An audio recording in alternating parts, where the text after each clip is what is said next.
Hey everybody, welcome back to Video Game Mess. So today we're going to have a very fun and exciting episode for you guys today because we're going to be talking about Pyrite 64. And if that doesn't sound familiar, by the end of the video you'll have a full understanding of exactly what we are talking about.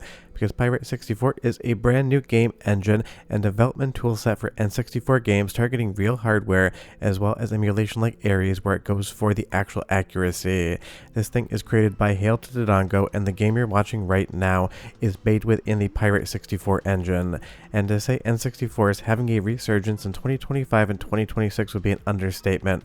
Between all of the ROM hacks, all of the different FPGA hardware including Analogue 3D, MiSTer FPGA, and ModRetro M64, along with the decomps, recomps, and PC ports, suddenly N64 basically feels like a brand new console that Nintendo launched in 2025 and 2026 and not back in the 90s. Before getting much further involved though, do me a huge favor, go down below, hit like and subscribe, and ring that notification bell. Definitely helps us out. And if you feel so inclined and want to support the channel, we got a Patreon link down below as well. Now, Pyrite 64, not only being an amazing new creative tool to be able to develop N64 games, has one very big benefit going for it. It does not use any proprietary N64 SDKs or libraries. And that is important because that's something we saw when Portal 64 was in development. Valve got a little bit gun shy as far as this actually using some N64 libraries that Nintendo could take issue with.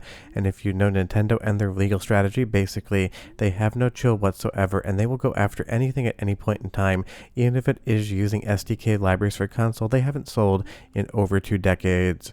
So the fact that Pyrite 64 isn't using anything that would have been around back in the 90s means that every single game you build on it, so long as you're not using materials from another property, would absolutely be 100% permissibly fine. Now let's go over some of the features here because they are quite good, but do be aware that this is basically the first draft of Pyrite 64 and you're still going to have some C coding experience if you actually want to get games out of this. This is a lot of kind of click around and make things happen, but you still have to have an actual development history and be able to code if you're going to actually want to make a game in this.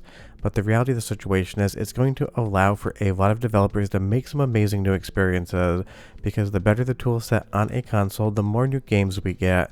And honestly, N64 still has a lot more horsepower left in the tank. Taking a look here, absolutely an amazing frame rate, beautiful graphics, and a really fun vibe.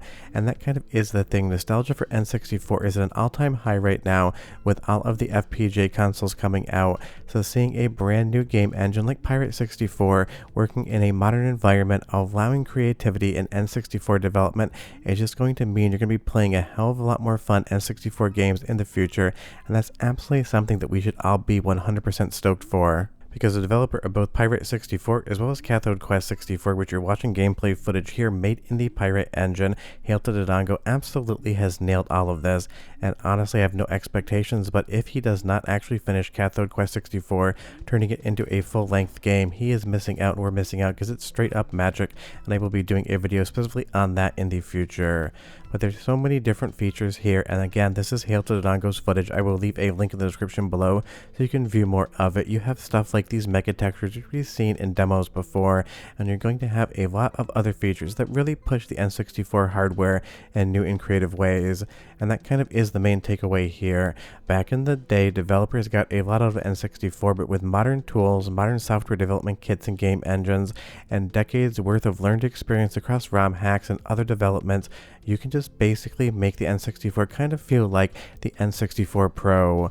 HDR and bloom pipelines for lighting as well. You can have so many creative uses of lighting, something that we saw a little bit on N64 back in the day, but honestly can be pushed a lot further now.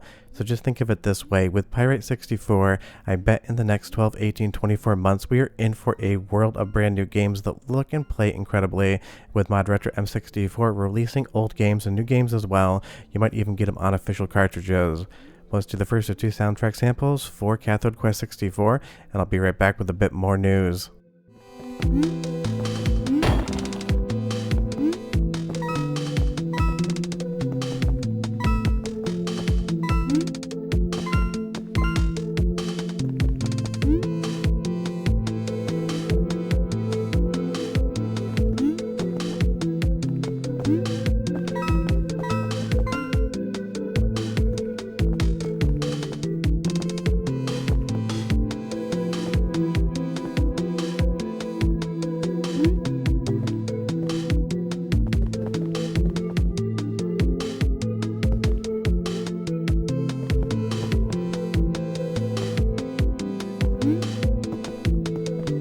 So if you do want to play Cathode Quest 64, again, I will do a full-length video, quote-unquote, review because I absolutely fell in love with it. But you can play it on real hardware, and if you want to emulate it, you're talking about Ares or Gopher 64.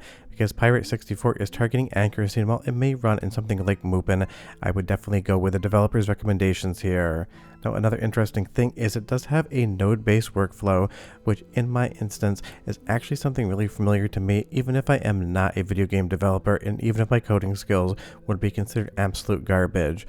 When I build something, it's basically held together with wood screws, dreams, and duct tape, and honestly, seeing this makes me think, and I'm sure I am wrong, that even I could get something out of Pyrite 64.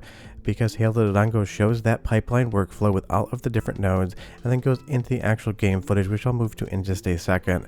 And this really is kind of fun. It's both a coding language as well as something like a visual interpreter as to how you add those nodes in together and how they all work in conjunction with what you want your game to actually do, say, or feel like. And that's definitely something that is going to be easier for developers in the future as well, because getting more of a GUI or getting more of a visual workflow always helps. Because over on the resolve side of things, nodes and all the connections and the workflow is something that I've been dealing with for decades now, basically, when you're in color. There's so many fun things you can do, and even though I never use this for the YouTube channel, it really does show that actual game development is moving towards kind of a visual medium, at least for N64, so I'm sure some people out there are going to really enjoy being able to work with those nodes create new games. And that's exactly what Pyrite 64 is going to aid. You're going to be seeing a lot more incredible N64 games in the future, and it's one of those things. The N64 retail library is definitely anemic compared to PlayStation 1 or Sega Saturn, but modern developers really like playing around with this. We have so many amazing ROM hacks, and we even have some amazing new games. So giving creators, developers, artists, and coders a new tool set to be able to play around with absolutely makes a huge difference. But if you do want to jump in, just be aware that all of those documentation links just read basically to do. There is no information there yet, and that is because this is so new. But it's one of those things. Cathode Quest 64 looks incredible, it plays incredible, and kind of has a cathode ray tube TV, Super Mario Galaxy vibe going on, and that is absolutely something I've loved. Even a little bit of 3D Land and Super Mario Sunshine in here as well. And I love that it is a really good tech demo for some of the physics, some of the weight system, and how the camera actually works. And again, this is just basically a game jam tech demo of the engine showing here's what you can make in a short amount of time.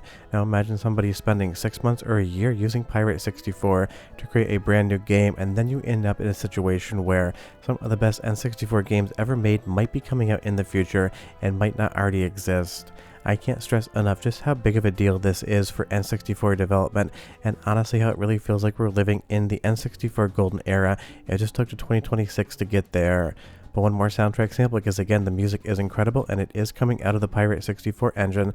So go ahead and listen. I'll be back with just a little bit more news on this brand new game engine.